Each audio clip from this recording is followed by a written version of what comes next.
Hallelujah, praise God. आइए धन्यवाद के साथ आगे बढ़ते हैं। आज के मनन के लिए कलाम में से पढ़ेंगे और सुनेंगे योना उसका पहला अध्याय वचन 11 और 12। योना उसका पहला अध्याय 11 और 12 हमारा जो थीम है कॉन्फ्रेंस का, उसमें हम चल रहे हैं। योना 1 11 और 12। अतः उन्होंने उससे कहा, हम तेरे साथ क्या करें कि समुद्र हमारे लिए शांत हो जाए, क्योंकि समुद्र में तूफान बढ़ता ही जा रहा था। उसने उनसे कहा, मुझे उठाकर समुद्र में फेंक दो, तब तुम्हारे लिए समुद्र शांत हो जाएगा, क्योंकि मैं जानता हूँ कि यह भारी तूफान मेरे ही कारण तुम पर आया है। प्रभु परमेश्वर अपने वचन के पढ़े और सुने जाने पर आशीष आमीन। आइए दुआ करें। Thank you Lord, thank you Jesus, hallelujah. पवित्र आत्मा फिर एक बार आपके हाथों में आते हैं, आपसे प्रार्थना विनती करते हैं। आप अपनी बुद्धि, अपनी ताकत, अपनी समझ दीजिए। आत्मिक भूख और प्यास को खुदा में बढ़ा करके हम आपके पास नम्रता से आए और खुदा पवित्र आत्मा को सुनने के लिए तैयार होने दीजिए।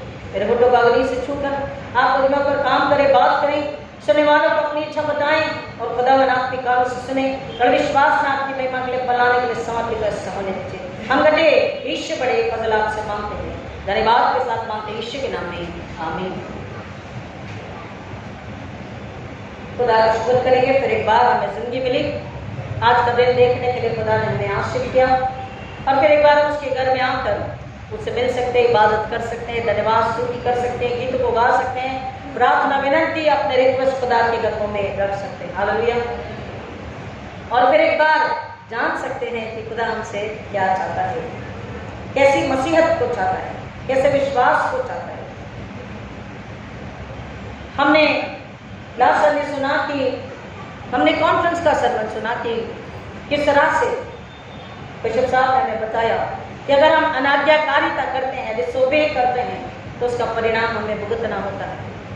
और आज हम उसी में से वचन को देख रहे हैं, पहले अध्याय में से 11 और 12, कि जब तूफान समुद्र में बढ़ता गया तो लोगों ने उससे पूछा कि भाई तू आराम से सो रहा है, लेकिन तुझे जानना चाहिए कि यहाँ क्या हो रहा है, तू कौन है, तू कहाँ से आया है, और क्या बात है कि तू बिना किसी चिंता के आराम से सो रहा है, क्या बात है।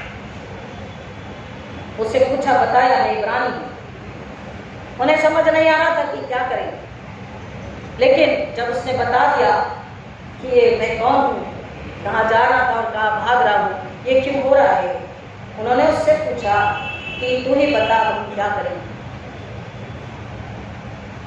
यहाँ पर योना कह रहा है, योना समझ गया कि ये तूफान, इतना भयंकर तूफान प्राकृतिक तूफान नहीं है, ये मेरी वजह से तूफान आया है।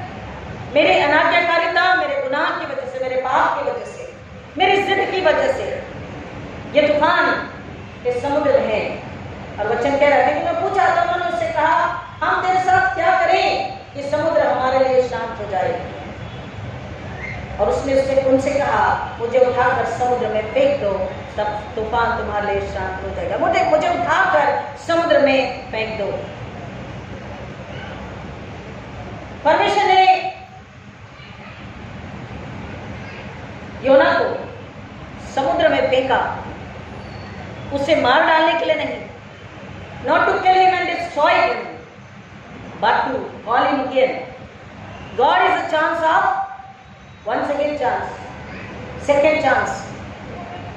परमेश्वर ने फिर एक बार उसे मौका दिया, उस मछली के पेट में डालकर उसे जिंदा बाहर उगलने के लिए आज्ञा दी। उसे खरोच भी नहीं आई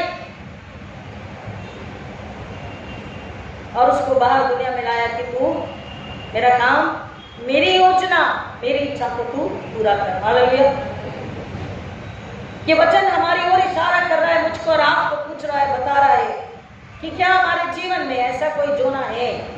हमारे जीवन के अलग अलग क्षेत्र में, शारीरिक, मानसिक, आत्मिक, आर्थिक, पारिवारिक, सामाजिक, भौतिक, खासतौर पर रूहानी, आत्मिक, कहीं ऐसा कोई योना बैठा तो नहीं है जिस वजह से जीवन में तूफान, संकट, परेशानियां, बीमारी, महामारी, कई प्रकार के प्रश्न चिन्ह, कई प्रकार का विश्वास,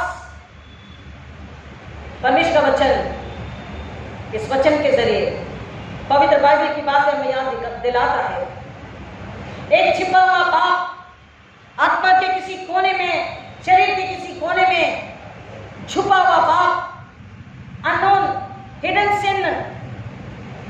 जिसको हम निकालना नहीं चाह रहे, निकाल नहीं रहे, या जिससे अनजान है। लेकिन परमेश्वर का वचन हमारी अगुवाई करता है उस हिडन सिन को, उस छुपे हुए पाप को ढूंढने के लिए, कि हम उसकी मदद से उसे ढूंढे, उसे निकाले, ताकि हमारे ही जीवन का तूफान, संकट, परेशानी हमेशा के लिए परमेश्वर दूर कर सके। दानियल कहता है, उसने अपने लोगों के लिए प्रार्थना करी, एजरा ने, नेहमाया ने अपने लोगों के लिए प्रार्थना करी कि हमारे और हमारे पूर्वजों के पापों को क्षमा कर। दाऊद प्रार्थना करता है कि मैंने अपना पाप बना के रखा, छिपा के रखा, तो मैं रात भर रोता रहा, तकलीफ में रहा, पीड़ा में रहा, मेरा मांस मेरी हड्डियों से चिपक गया। लेकिन जिस दिन मैंने अपना पाप मान लिया, परमेश्वर तूने मुझे छुड़ाया, तूने मुझे बचाया, तूने मुझे नया बनाया, अब तूने मुझे अपनी ताकत, समझ, बुद्धि और अपने आनंद से भर दिया। दूसरा, ये योना हमें बता रहा है कि हम में कोई ऐसा योना तो नहीं है जिसमें रेबेलियस एटीट्यूड है, रेबेलियसनेस, यानी कि जिद्दीपना, जिद। और जिद इस्राएलियों ने भी करी। जिद कई बार जब हम करते हैं, कई बार हम जब छोटे थे लेकिन बड़े भी हो गए, तो कई माता पिता बड़े होने के बाद भी बच्चों पर हाथ उठाते हैं। कई माता पिता बच्चों को पनिश करते हैं, दे पनिश देयर चिल्ड्रन, बड़े होने पर भी हाथ उठाते हैं। कई बार बच्चे बोलते हैं अब तो छोड़ दो, शादी हो गई, अब तो बाप बन गए, माँ बन गए। लेकिन कई माँ बाप फिर भी उन्हें ताड़ित करते हैं, उन्हें पनिश करते हैं, उन्हें मारते हैं। मारने का मतलब क्या? मारता कब है? हाथ माँ बाप का कब उठता है? जब बहुत बड़ी गलती, बहुत बड़ा अदब, अनाज्ञाकारिता, पाप उन्होंने करी। जिद, परमेश्वर ने भी बोला इस्राएल को, स्टिफ नेक पीपल, टेढ़ी गर्दन के लोग। जिद बुराई में, पाप में, अधर्म में हमें दबोच के रखती, हमें निकलने नहीं देती, हमें आजाद नहीं होने देती। और उस वजह से हमारे खुद के घराने तकलीफ में, परेशानी में होते हैं। हमारा खुद का जीवन सुकून में, आराम में नहीं होता। हमारे जीवन में कहीं भी सुकून, आराम हमको महसूस नहीं होता। दुनिया खुशी में, आनंद में, शांति में, तसल्ली में है, लेकिन हम आनंद में, तसल्ली में, सुकून में नहीं होते। हम फिर भी ढूंढते रहते हैं सुकून कहाँ है, मेरे जीवन में खुशी नहीं है। परमेश्वर तू बता, परमेश्वर तू सुनता क्यों नहीं? परमेश्वर तो सुन रहा, हम नहीं सुन रहे। ये योना का कैरेक्टर बता रहा है कि कहीं छुपा हुआ पाप या जिद का रिपेलेंट नेचर हमारे अंदर तो नहीं, क्योंकि वो रिपेलेंसनेस किसने किया और किसने बताया, किसने उसकी वजह से पनिशमेंट को पाया? सबमिशन अगर नहीं है, नम्रता, समर्पण अगर नहीं है, रिपेलेंसनेस किसका नेचर है? शैतान का। अंधकार के राज की बातें हैं, किंगडम ऑफ डार्कनेस, शैतान का स्वभाव है जिद करने का। मैं ऐसा करूंगा तो करूंगा। वो भूल जाता बार बार कि परमेश्वर के बेटे यीशु ने सूली पर मुझे हरा दिया। सोच समझकर, बिना सोचे समझे, दो बातें हैं। सोच समझकर खुदा के पास आकर के अपनी जिद को निकाल कर, जिस आशीष को देने, जिस इनाम को देने, जिस काम के लिए, जिस वजह के लिए खुदा आया, खुदा का बेटा आया, उसको लेने की बजाय अगर हम दुनियावी बातों में, संसारिक बातों में, शारीरिक लालसाओं में, आर्थिक बातों में तंगी गति करेंगे, उससे कुड़कुड़ा कर, उससे नाराज होकर या किसी और वजह से हम जिद में हैं, तो शैतान और जिद को बढ़ाता है, हमें उसमें से निकलने नहीं देता। वो चाहता है कि हम गुथे रहें, फंसे रहें। वो कभी नहीं चाहता कि हम आजाद हो। लेकिन यीशु मसीह इसलिए आए कि हमें आजाद करें। हालेलुया। वो हमें बचाना चाहता, वो हमें छुड़ाना चाहता, वो हमें निकालना चाहता है। हमारे जीवन के तूफानों को कई बार हम ही दावत देते हैं। We only invite the problems, हमारे जीवन में तकलीफों को, तूफानों को, संकटों को, अशांतता को, निराशा को, दुख को, असफलता को हम ही दावत देते हैं। हमारी जिद, हमारा इनकार हमें आजाद नहीं होने देता। खुदावन के रूहानी उस सुकून में, उस खुशी में, उस बरकत के इनाम में आने ही नहीं देता, जीने ही नहीं देता। और इसलिए योना की किताब हमारे लिए, बाइबल में जो भी किताबें रखी गई, जो अध्याय में बताए गए, कुछ वजह है जो बताई गई है। इस्राएलियों ने भी जिद करी, हट किया। और बाइबल हमें बताती है जब जब लोगों ने हट किया क्या हुआ। जैसा मैंने कहा, बाइबल कह रही है कि तूफान परमेश्वर ने इसलिए नहीं भेजा, मछली के पेट में योना को इसलिए नहीं डाल दिया कि उसे नाश करे। He didn't want to destroy him, but he wanted him to turn again. वापस लौट कर वो परमेश्वर के पास आ जाए, परमेश्वर की आवाज को सुन ले, परमेश्वर की इच्छा के लिए वो अपने आप को सौंप दे। और इसलिए परमेश्वर ने तूफान को आने दिया, उसे मछली के पेट में जाने दिया। He wanted him to turn around for God's will, for God's plan.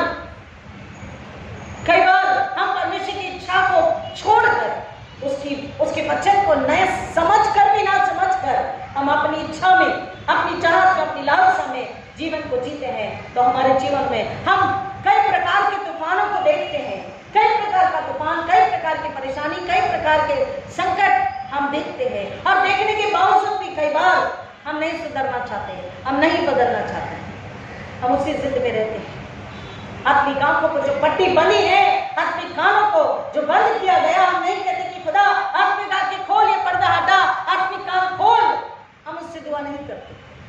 खुदा आवाज देता, वचनों के जरिए बात करता है, लेकिन हम अपने आप को और जिद में लगा के रखते हैं और हम तूफानों को दावत देते, तकलीफों को, संकट को, बीमारी को, महामारी को, शैतानी हमलों को, अधिकार के राज्य को हम अधिकार देते हैं। अधिकार तो स्वयं हमारे पास है।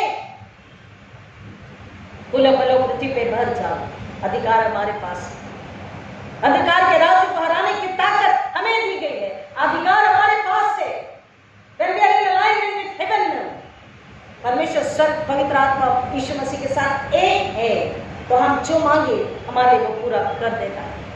सबमिशन, नम्रता के साथ समर्पित होना और उसकी इच्छा को पूछना कि परमेश्वर तू क्या चाहता है, खुदा आप क्या चाहते हो, आप बताइए। लेकिन हम क्या कहते हैं, खुदा मैं ये कह रहा तू सुन, खुदा मैं ये कह रही तू सुन, खुदा हम ऐसा कह रहे तू सुन।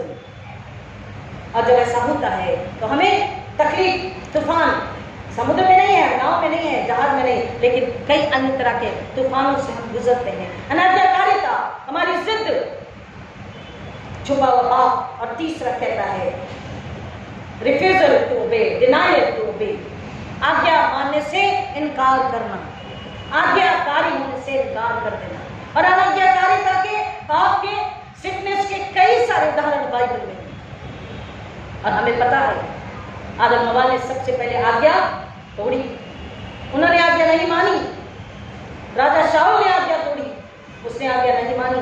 परिणाम को हम जानते हैं, योना खुद भाग रहा था उसकी आज्ञा को छोड़कर। इस्राएली जंगल में परमेश्वर की आज्ञा को नहीं मान रहे, उन्होंने अपने लिए क्या बनाया,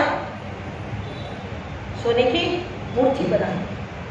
अगर हम नए नियम में आते हैं लूका समाचार में, तो वचन कहता है 18:23 में, धनी नवयुवक वो पूछ रहा था और यीशु मसीह से कह रहे हैं तू धनवान है, तू क्या कर, तू धनवान है, तुझे क्या करना है ताकि तुझे आगे क्या मिले, सुकून, आराम, बरकत, इनाम। लेकिन जब उससे ये कहा गया तेरी संपत्ति तू कंगालों में बांट दे, तो उसका चेहरा उतर गया, वो उदास हो गया।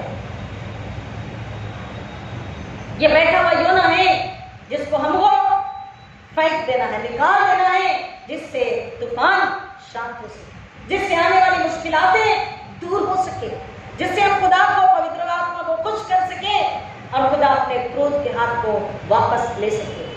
सुलेमान ने अनाज्ञाकारिता करी, अकान ने अनाज्ञाकारिता करी, परमेश्वर का वचन कहता है। और सबसे पहले स्वर्ग में भी अनाज्ञाकारिता हुई।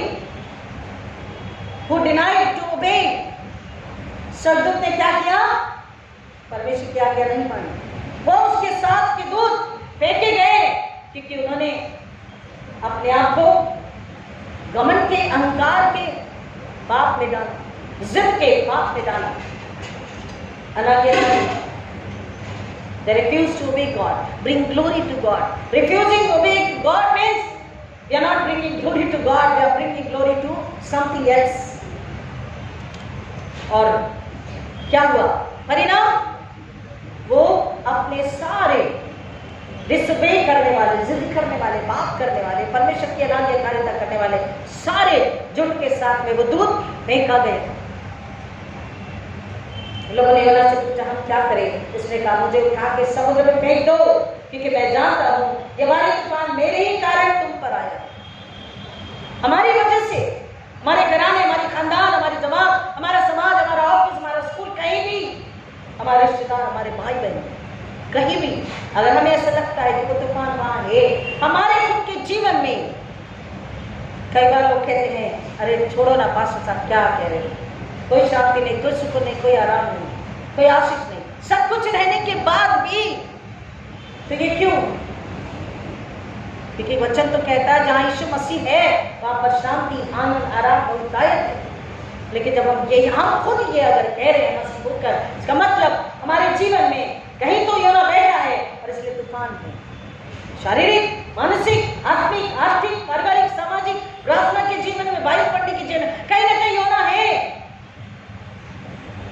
संडे स्कूल में गीत सिखाया जाता, पाप की गठरी मेरे सिर पर बड़ी भारी है।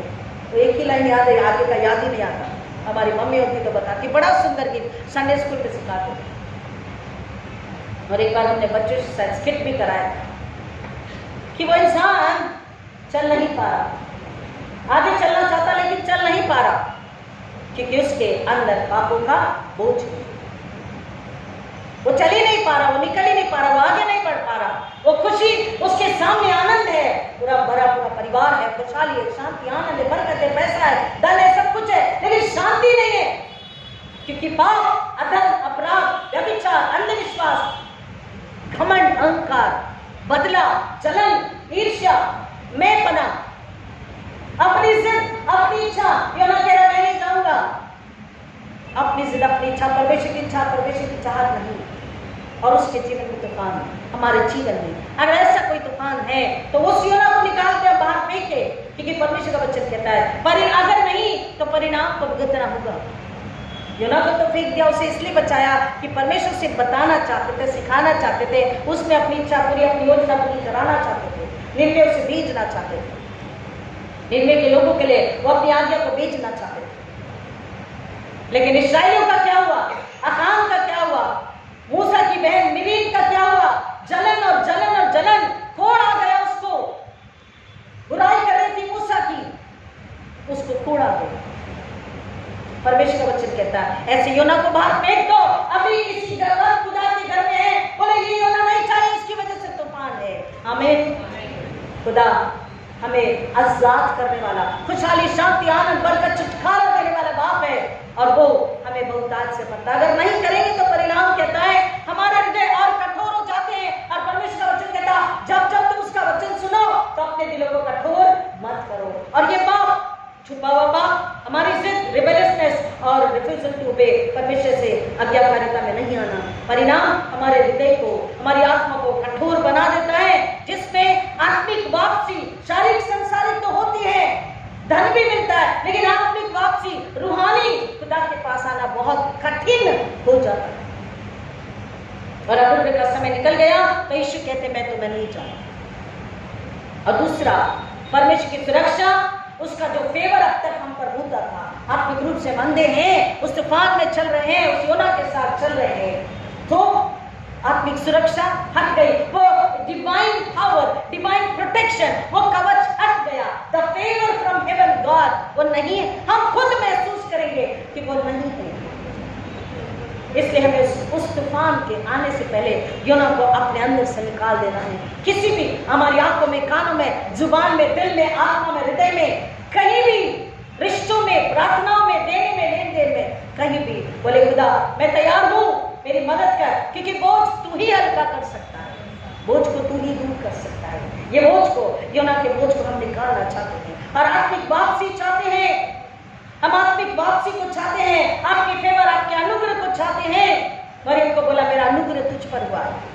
You got favor from God, you have received favor from God। हमें वो फेवर चाहिए, आपकी दया, आपकी सुरक्षा, आपकी शांति चाहिए। और तीसरा, अगर नहीं, हम वापस नहीं आए तो उम्र भर और पीढ़ी दर पीढ़ी श्राप, मृत्यु, स्वर्ग से अलगाव, अंधकार, विनाश, तकलीफ, पीड़ा, शांति नहीं, बहुतायत नहीं, पवित्रता और आनंद का जो स्वर्ग से परमेश्वर ने हमें दिया, यीशु ने कीमत चुका कर दिया, उसको हम महसूस नहीं कर पाते, वो हमारे जीवन में नहीं होता।